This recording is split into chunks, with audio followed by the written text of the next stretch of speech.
Hello everyone. In this video, we're going to talk about community-based participatory research. This gained a lot of speed in the early 2000s, and it's still kind of an important way of how research is practiced in the community today. But it's not without its problems and its challenges. So we're going to try and get into that a little bit so that you can have a better understanding of what CBPR actually is and how it can work well and how it can work not so well. So first of all, we're going to talk about what CBPR actually is, and then we're going to go into some ethical considerations. In particular, I would like to think about this in specific populations such as in indigenous communities, because that's an area where we do see some tension between established systems, including the academy and researchers, and the needs of the community. Then we'll get into some implications and takeaways just for you and your personal health and how you view the world, hopefully. To begin with, let's start with definitions. What is CBPR? This acronym stands for Community-Based Participatory Research. So what does that mean? Well, the community-based part's pretty self-explanatory. It's research that's performed at the community level with community members and stakeholders as partners. So the idea here is that it's not just researchers coming from the academy into the community and saying, hey, we're super smart and we want to fix your problems for you, except we mostly just want to do research and get papers out of it. See you later, right? That's a problem. And this is a problem that CBPR is trying to fix. So we have researchers partnering with people in the community to do research. This changes the relationship a little bit, that the community members, the people who are in the community that are suffering from these health issues, for example, that they're not just research subjects, they're research partners. This gets complicated quickly, but it's very well intentioned. The participatory part here is that ideally the community is involved with all stages of research. They're informing the research questions, they're informing the design of the research, and they're collaborating in the performance of the research, the preparation of articles and information and reports that go out elsewhere, and they have some say and ownership over that data. So ideally, the community is participating at every stage here.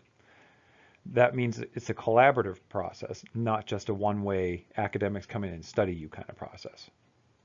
Now, there's another interesting part of this in that hopefully by doing this kind of goes hand in hand with the goals of research, which is to generate knowledge and to answer questions and to see how we might solve problems. But part of this is that the research itself is ostensibly supposed to help solve those problems through capacity building. So as these community members are involved, they learn more about research, they learn more about the issues themselves, and then they, because they're the community members and the stakeholders, they can apply that knowledge in their communities to solve those problems. And through the research, there might be new educational, training opportunities, infrastructure building, or other ways of empowering the community to better address the problem. So the research itself should be beneficial, not just its outcomes. That's the capacity building part, which you might remember from previous health communication classes when we're doing designing an intervention, for instance. We want to invest in communication infrastructure. That's an example of capacity building.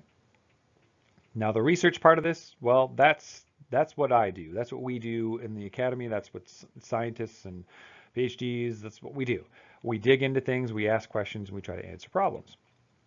We are still talking about not just community programs. There should be some research output associated with that, some knowledge generation. So it's both capacity building and knowledge generation through this collaborative teamwork between researchers and community.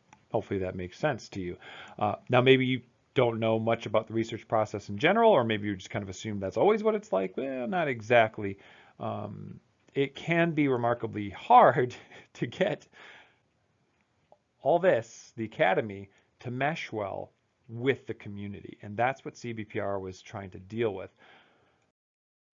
Now, let's get into the ethics of CBPR, because that's what one of our major readings was about. Now, these readings are coming from the 2010s. The tradition of CBPR goes even farther back to that, to the civil rights movement. People started becoming, after that, a little more interested in what's called the global South versus the global North. You could think of this as like, dominant Western European culture imposing its will on the rest of the world, kind of legacies of colonialism type stuff, at least in research.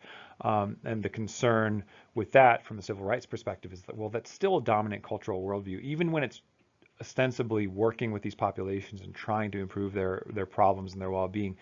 That doesn't work so well if those people don't have some say in what their problems are, what their needs are. And so even if someone's not doing like formal CBPR, if we're doing research on special communities with special considerations, we should consider their considerations. We should ask them what they need. This is answering a problem with research that you may have heard the term a helicopter researcher before. A little bit different from a helicopter parent. The helicopter researcher is someone who might literally come in on a helicopter, study the indigenous population, and see ya, and then they're gone and they go write a paper. Nothing actually changes in that community. So CBPR is a response to that concern that researchers should not just be doing a cultural safari, as it were. They should have stakes in the community. The community should have stakes in them. That's the idea. That doesn't always match up with the systems in the academy, which, as we'll see. So ethics of CBPR. Banks is telling us that there are some challenges here. One, when the researcher comes into the community, there are still power imbalances. The researcher is still an expert. They have tools and resources available to them that the community does not. They also have knowledge that's not available to them.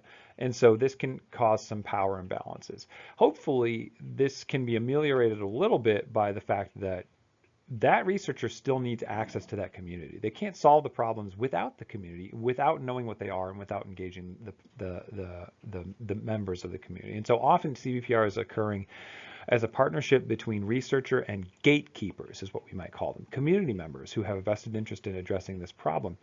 And then you will often get secondary problems where those gatekeepers can be viewed as outsiders too because of their participation in the academy.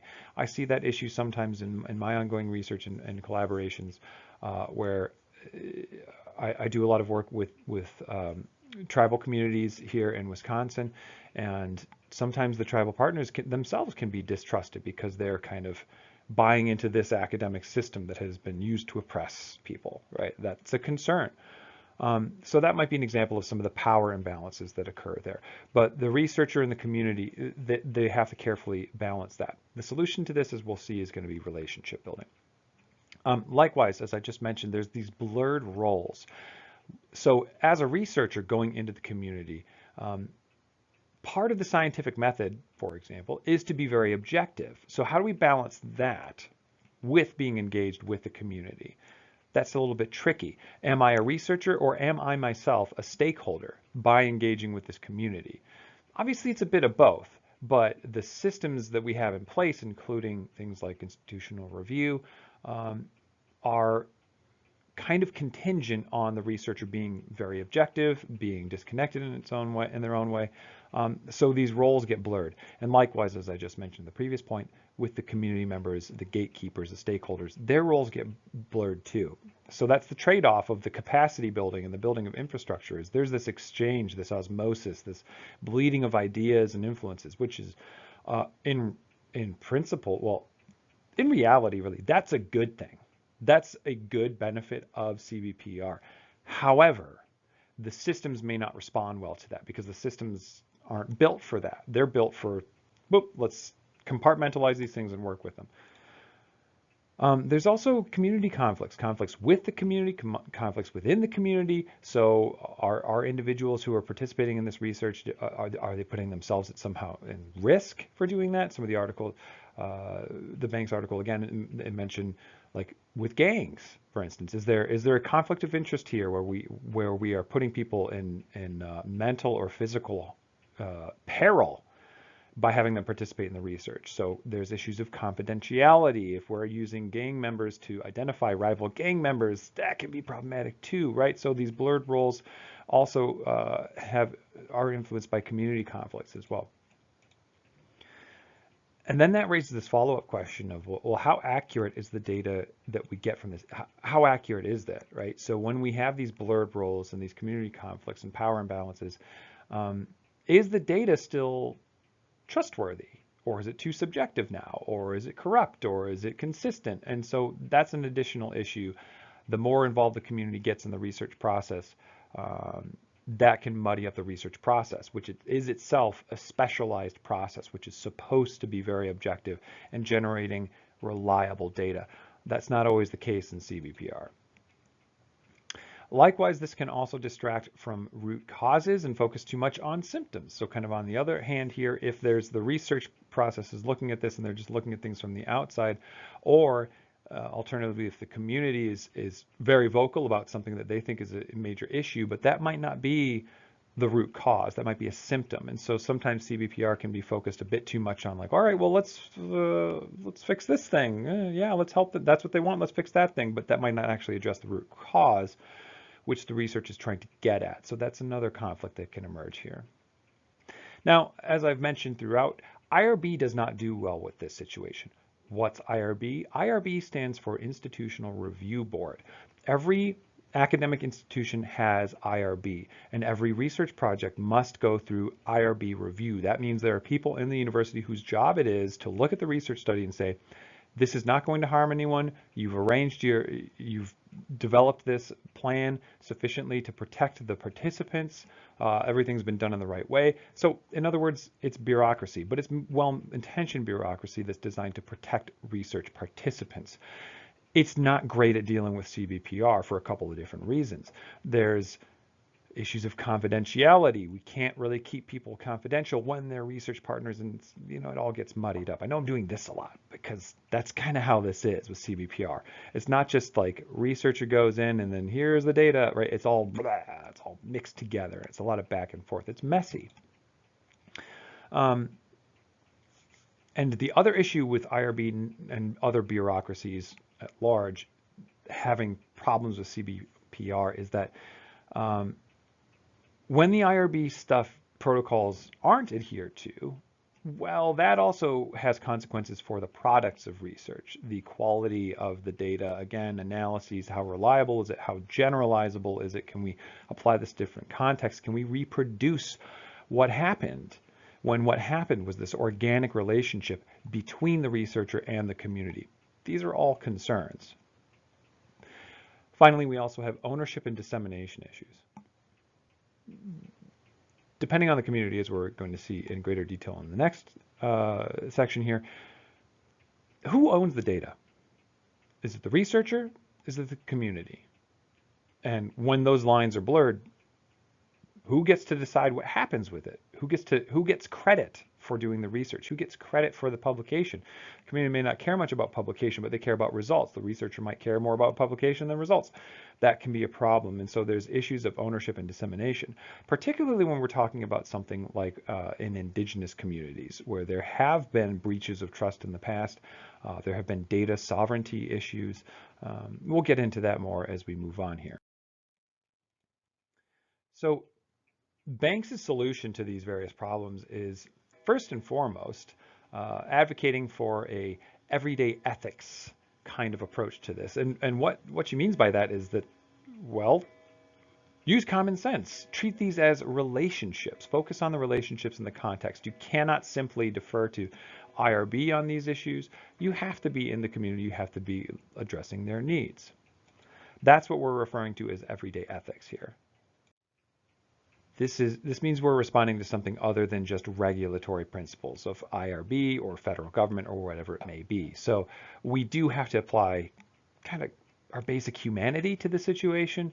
And while that may sound like a no-brainer to you as a student, in research situations, again, in this specialized activity, sometimes we have formalized processes and regulatory principles that are in place so that people don't defer to their personal judgment, feelings, and baggage. Right? We have our basic humanity, but sometimes we also have our biases. The biases can be problematic. So can things like nepotism or quid pro quo or these kind of ethically vague things that are reflective of human nature. And well, of course, people should do favors for each other as human beings. So like as human beings, that is in conflict sometimes with the systemic and regulatory principles, for example.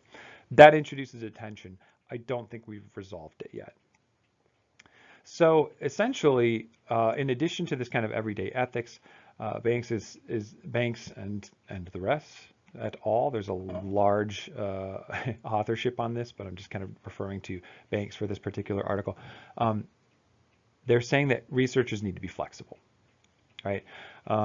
They have to be able to respond to different situations. That means they have to be well-versed in the community. They have to be empathetic human beings. They have to have high emotional intelligence. They have to have high cultural literacy, and they also have to be good researchers. So this is not for everybody.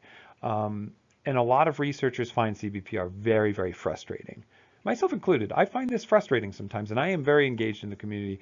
That sounds like bragging, but it's just where I've ended up. When I'm doing the health communication stuff, when I'm out there, I might find it frustrating that I'm not doing concrete research is hard. If you're holding a focus group with a bunch of high schoolers, well, you remember what it's like to be a high schooler. It's difficult to get them to talk about stuff, particularly stuff that like a researcher's trying to isolate out of conversations. That can be frustrating. But the act of going and talking to those high school students, particularly from these vulnerable populations, that in itself is capacity building by educating them, by engaging them, by encouraging them to think about issues of health, etc. So a researcher has to be flexible. Not every researcher is willing to do that. And I can tell you from experience, I understand why. It's difficult, it's challenging, and it's a little harder than staying here in my office and digging into these kinds of articles and talking about them. So researchers must be flexible to have CBPR be successful. Can institutions do the same? That's still kind of a question, right? The bureaucracy issue is an issue. So researchers can be flexible. They can bring back in their basic humanity there, but that doesn't change the issue of the systems that be and how they're set up, like getting travel reimbursement, for instance. If I'm driving all over the state of Wisconsin to talk to different groups, there's a whole bunch of red tape that I have to go through just to get like gas reimbursed from like money set aside to reimburse gas. So institutions may not be as flexible as the community needs or as flexible as the researcher even needs. So these suggestions that Banks is providing probably work better for researchers than they do for the bureaucratic systems. That's just the way of it. Systems are slow to change. Now, it's nice to question systems, which is what a lot of the CBPR stuff is in the Southern School of Thought and all that that we see in the next article. But systems don't really like being questioned. I don't know. And more importantly, that's not the same as fixing them, right? Identifying corruption, for instance, or problems with the system is not the same as addressing that or fixing that. That takes time. All right, let's move on and talk about this specific example of indigenous communities. This article is actually older than the other article, but we're going to talk about it in terms of the application of those specific ethical concerns. Now, a lot of these things still apply here, but we do want to question how CBPR is going to work in this context. So here's some considerations for you as well.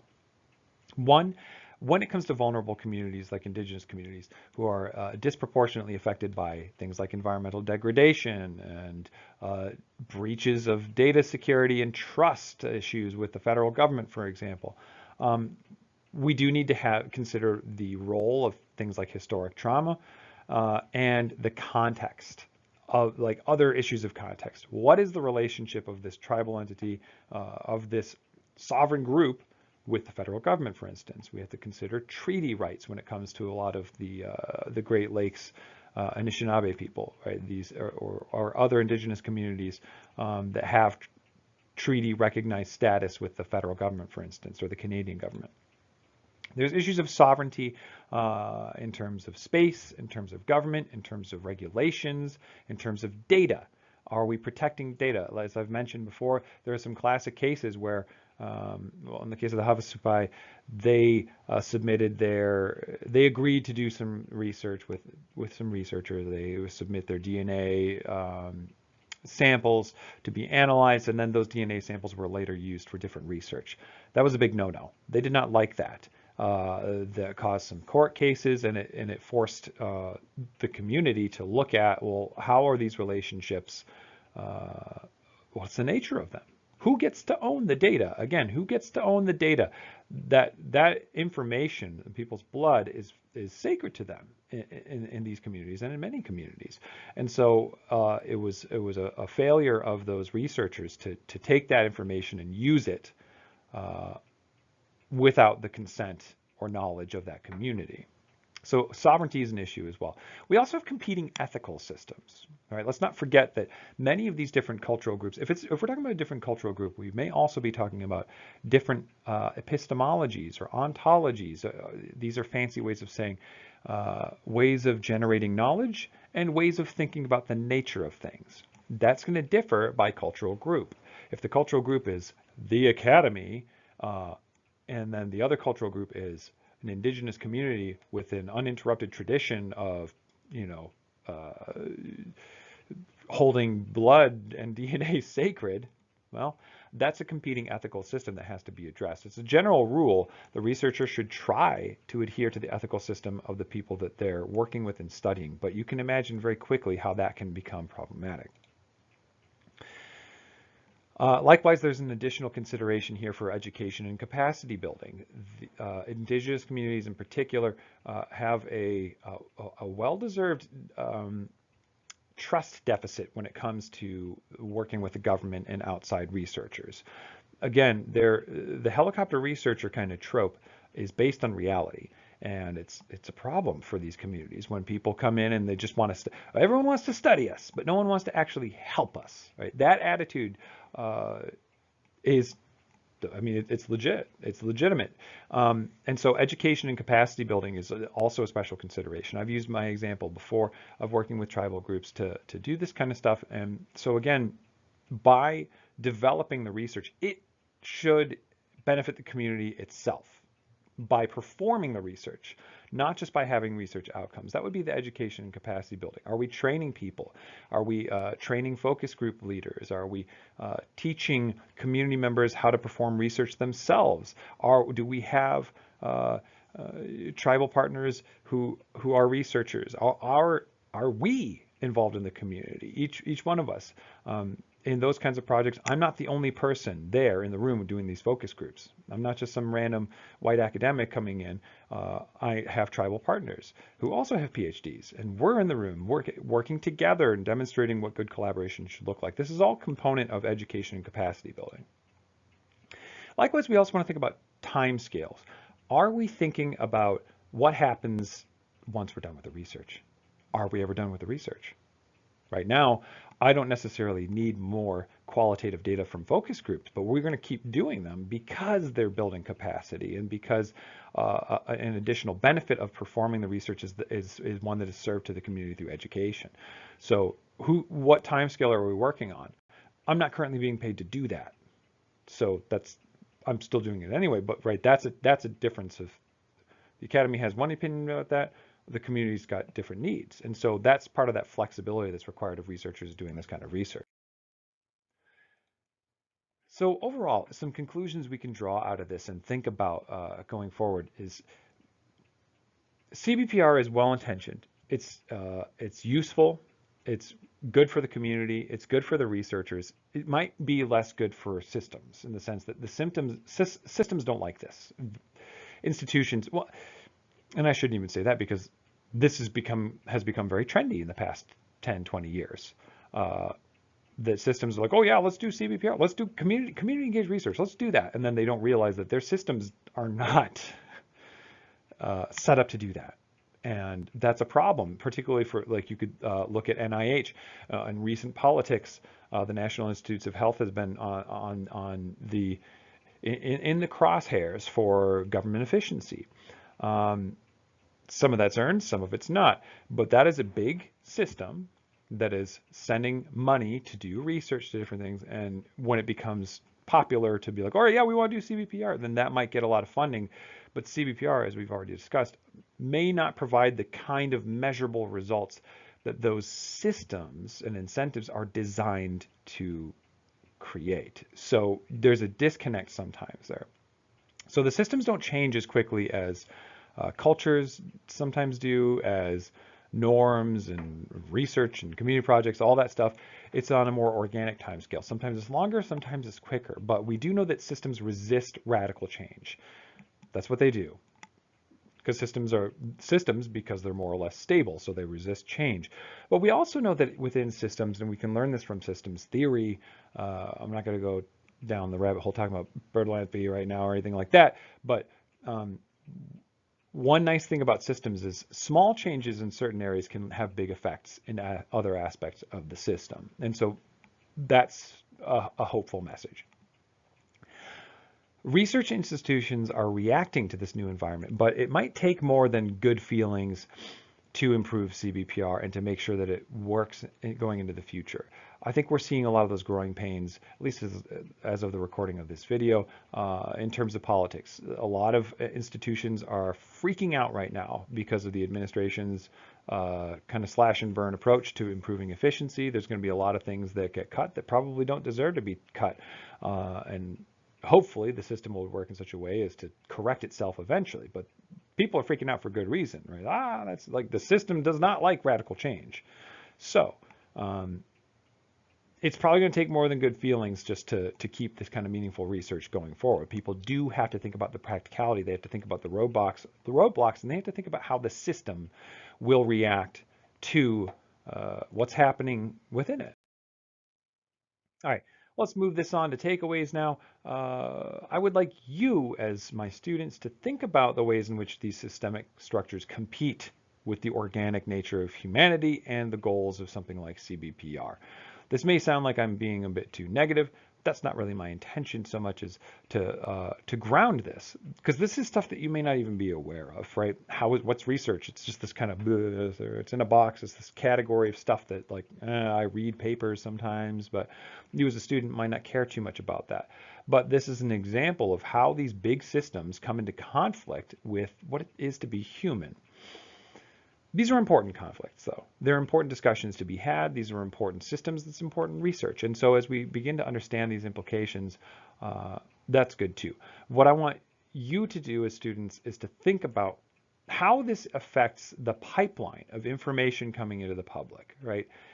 There isn't just some magical oracle that we go ask research questions to and it gives us this absolute truth. That's not how research works. Sometimes it's messy, sometimes it's really messy, but sometimes it's beautiful and it's organic and it grows more or less naturally. Hopefully we get more of the latter with CBPR, but it takes work. That's it for today. I hope you found this discussion useful and interesting, or at least maybe clarifying some of the concepts that you were wrangling with in the CBPR section. Have a great day. I'll see you in the next video.